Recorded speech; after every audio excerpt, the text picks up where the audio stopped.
Hey guys, we are back and we are here with a review of The Legend of Heroes Trails to Azure, which is the sequel and the final installment in the Crossbell duology here. Now, if you haven't seen the review for Zero, I will be posting that at the end of the video, so you can take a look at that, or in the description below. But what I will say, though, is Azure is probably one of the best games I have played in a while. The thing that really sells that game is its story. But with that, there is a caveat. If you haven't played Zero, though, you might feel a little bit like lost or off-put with some of the things. However, the game does offer a section called Backstory where it will catch you up on everything, or at least majority of the things that happened in Zero, along with some of the characters that you'll need to recognize, though. But if you have played Zero, though, you will feel like a greater benefit with it. And if you have a completed save as well from Zero, you can carry that over, and it will provide some benefits and also a few little differences in the story. It does keep the things you've done in mind, and I thought that was a nice little touch with it. Now, I haven't played any of the other ones, so I'm hoping this carries over into, say, like Sky or even the Cold Steel games, but I'll have to find out when I get there. Now, the thing that makes this game special is its story. It basically picks up right after, or not long after, Zero, and the special support section is basically back in action here with two new recruits here. You have Noelle Seeker, if you remember, she was from the CGF, and you also have Wazi, who was part of the Testaments. Both were in Zero, though, and now they join the special support section in Azure with Lloyd, Tio, Ellie, and Randy. Now, I don't want to spoil too much of it, so what I will say, the story it's gripping, and I feel like it picks up better than Zero, because Zero felt more like world building and setting everything up, and Azure has a better pace to it, along with more, I'd say, like peaks, like highs and lows when it comes to its story. I felt like it took me for a ride throughout the entire thing, because like not only with the story is that the special support section gets new members and is more well established, you're also seeing Crossbell go into its own form of independence. I'm not going to say any more. I don't want to spoil too much of the story because it's best to be experienced, but as I said, I feel this story is very well done. It's probably one of the best stories I've ever seen in a game, and I feel like the payoffs you get with it are very good. Especially if you've played Zero, though, with it. If you haven't, then it may not be that much of a payoff, so I would suggest at least playing Zero, for sure, or even if you can, watch a summary of it, and go through that backstory stuff that's at the main menu, and get yourself caught up with it. In terms of gameplay, though, like, the game still plays the same as Zero. So it's a turn-based JRPG. You still have your standard attacks. You also have access to your quartz or magic. They have changed quartz a bit this time because you now get something called a Master Quartz, which you slot in.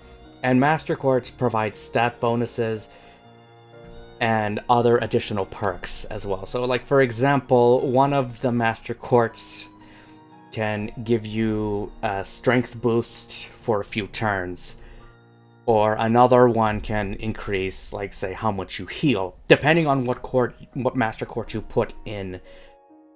You put in for your character. Now, they can be leveled up. They level up independently of your character to a max level of 5. And each time the level goes up, the stats get better, the bonuses get better, and when you hit level 5, you will get a special quartz that you can use for magic.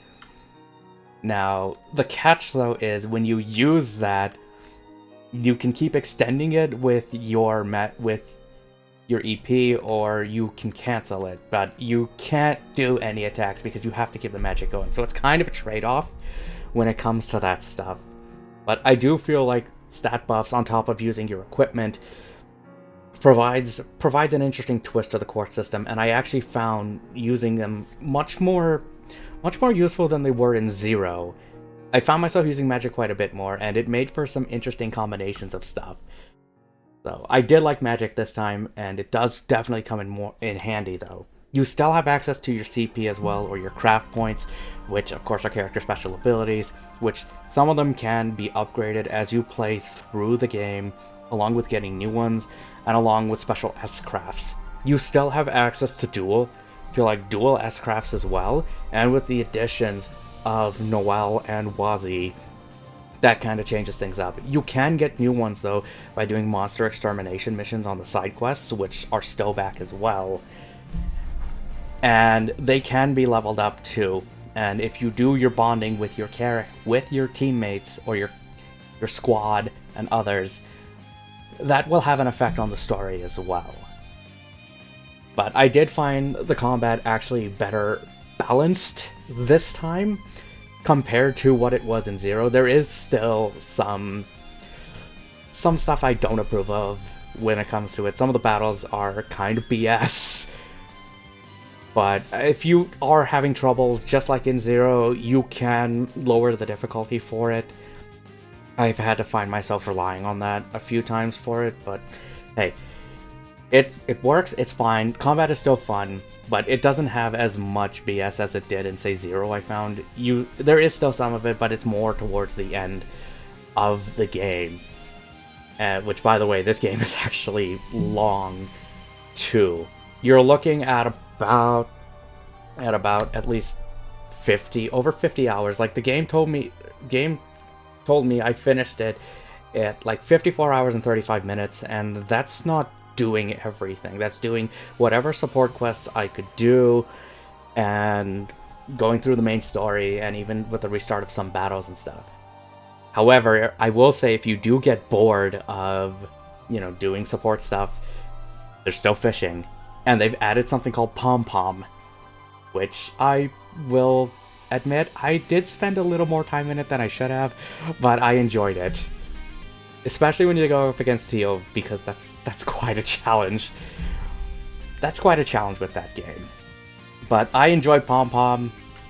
It is a nice little distraction, and there is a section, at least in the game, where you have to do it. But if not, of course, you can always restart and lower difficulty there with it. But if you're versing people who do Pom Pom, then you just basically retry and do what you can with it at that point. In terms of other gameplay additions, the other big one when it comes to combat is the burst meter. Now, you don't get this all the time, it's only during specific sections, but it's a little meter that fills up in the upper right corner of the screen. And you fill it up by doing attacks, and if you get attacked, then the meter drops. But when it gets filled, you can activate Burst, and what Burst does, it basically gives your party first crack at attacks, and it also can give damage buffs to your crafts, and if you're doing your arts or your magic, there's no delay when it comes to casting. It's done almost immediately.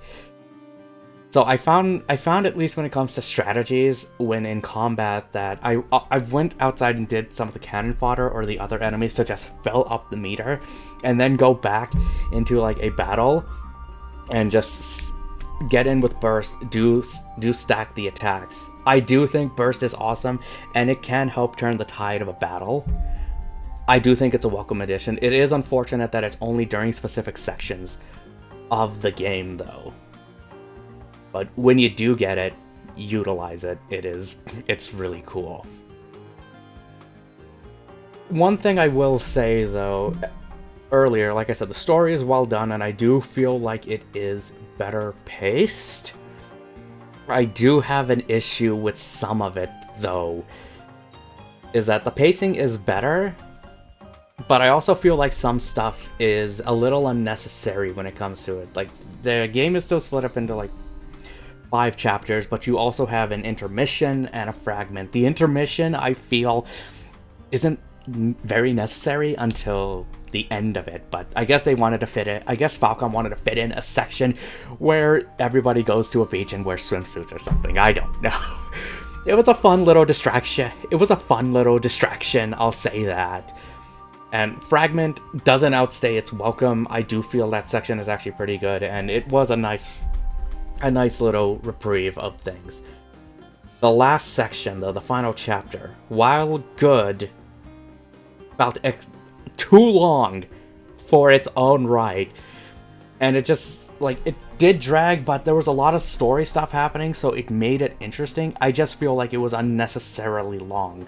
Like, it could have been split up into another chapter, so they could have done chapter 5 and then the final section of it. So it's a gripe I have with it, on top of, like I said, some battles with it, but they don't detract from the experience of this game. The story, like I said before, is very well done, and I do think it is worth the experience alone. In terms of presentation, though, like, this is a PSP game that was upscaled and then, you know, redone for Vita and then also for PlayStation 4. However, the Switch and PC versions, I find, get the better end of the stick here. I was playing the PC version of this for review, so it looks good. I do like how the colors do pop, and it actually runs really well. I didn't encounter many issues with it, but I will say, since this is a sequel and it is taking place in the same city of Crossbell and stuff, a lot of stuff is reused. I mean, I get it. It makes sense in terms of story. There is a few new things, but I do feel like there should have been a little more variety when it comes to visual presentation with it. But I'm not going to argue too much. It just is what it is when it comes with that. However, in terms of options, just like Zero, you still have a fair amount of options that you can play with in terms of graphics, such as higher frame rates. You can mess around with anti-aliasing, and then you can also do like stuff with reflections and even a bit of stuff with the characters. I do feel, at least in terms of technical side for PC stuff, this is very good. And also in terms of other options, like the ability to speed up, to like increase the speed of battle and encounter and the exploration by like 6 times. It's kind of hilarious when you see it in motion. I'm just gonna say that. But I do like how it still has those options, and if you want to tweak with that stuff, it is there. Same thing for controls. You can still switch between Xbox, which is what I used when I played this game as well, PlayStation, Switch, Stadia, and they added Steam Deck. Yes, this game has Steam Deck support. I wasn't able to test it because I don't actually own it, but the fact that it's there is actually pretty neat. Now, presentation, they may not have done too much with it, and it seems like a fair amount of reused stuff. But on the other side of the presentation, the music in this game is just class. Like I said, I like the music in Zero. Zero solidified my enjoyment and love for Falcom stuff. Ys 8 was my introduction to it. Zero solidified it. Azure is just great.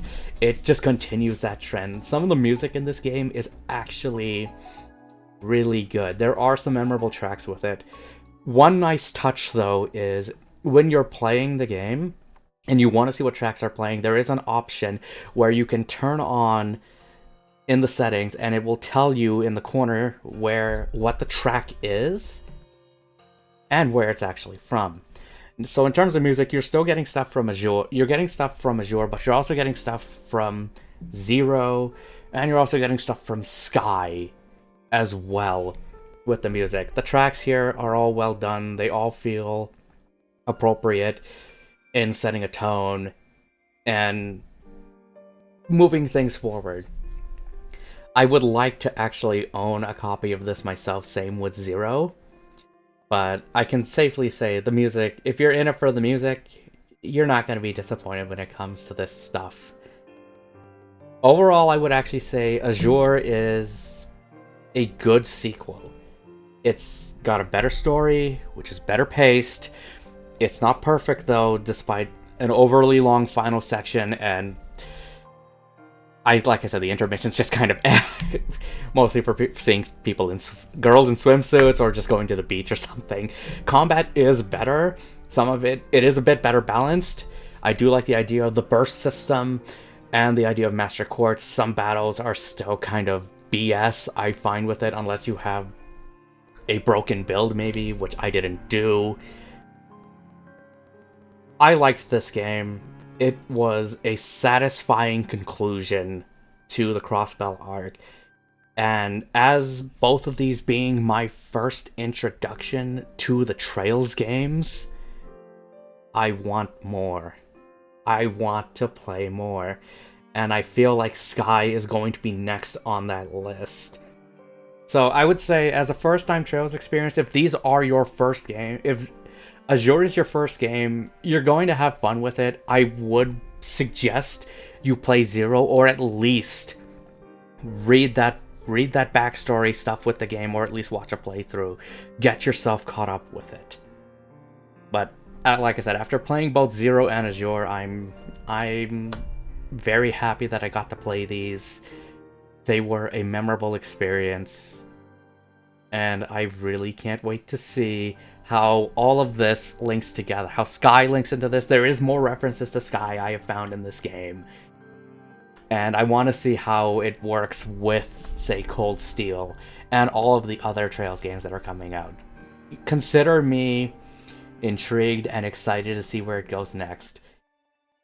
If you play this, I think you will have a good time with it. Go out and pick it up. I hope you enjoy your experience with Azure. With that said, I want to give a big shout out and thank you to NIS for providing me a copy of the PC version to play. Thank you so much for this opportunity and for taking a chance. It means a lot. For everyone else watching, thank you so much. I hope you enjoyed this video. And I would love to hear your feedback. Have you played any of the other Trails games? Have you played through Azure? Have you played through Zero? What are your thoughts on the franchise? What can you tell me about the other games in the series? I'm curious to hear what you have to say about this stuff. So please leave your feedback in the comments below. Don't forget to like the video and also subscribe to the channel. Your support means a lot. Thank you again for watching. And until next time, stay safe, and I will see you in the next one.